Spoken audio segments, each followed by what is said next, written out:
नमस्कार। आज पनि जनमुक्ति खबरको विशेष अङ्कमा आएको छु। राजनीतिक माहौल तातिरहेको छ।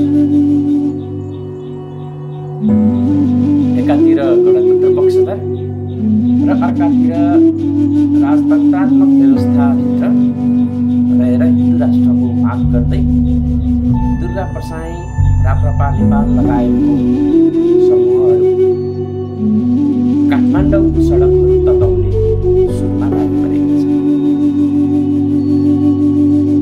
राज्यले अस्ति मात्रै क्याबिनेटको निर्णयबाट कुलमान घिसिङलाई बर्खास्त गरेको छ। कुलमान घिसिङ पनि मलाई अन्यायपूर्ण हिसाबले सरकारले बर्खास्त गरेको भन्दै सर्वोच्च अदालतमा फिर्ता गराएका छन्। यसै बीचमा देशैभरिका जनताहरूले कुलमानको पक्षमा आवाज उठाइराखेका छन् भने अर्कातर्फ विपक्षी दलका नेताहरूले संसद अवरुद्ध गरेका छन्। यही सिलसिलामा चैत्र 15 गते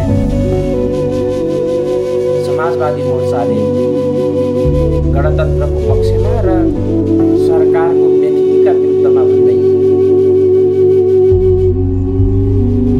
ठुलो जनसभाको आयोजना गरेको छ। त्यसै गरी राप्रपा नेपाल र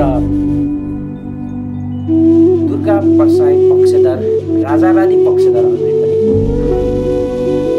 काठमाडौँको कोटेश्वर तिरकुलेमा कार्यक्रमको आयोजना गरेको।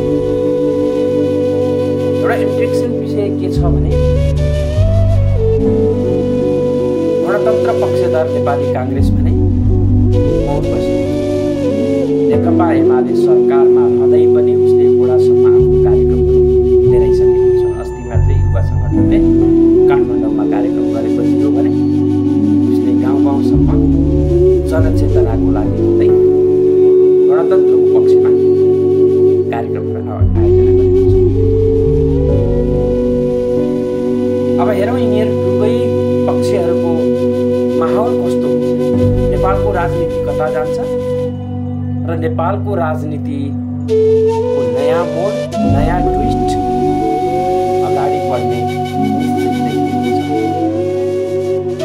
यता केपी ओली सरकारमाथि दबाव बढेको छ, उता नेकपा माओवादी केन्द्रका अध्यक्ष प्रचण्ड जनताको घर घरसम्म गएका छन् र उसले 2084मा पहिलो दल बनाउने पक्षका साथ लागिपरेका छन्। बाँकी उनीहरूको रामलीला हामी हेर्दै गरौँला। अहिले त यति।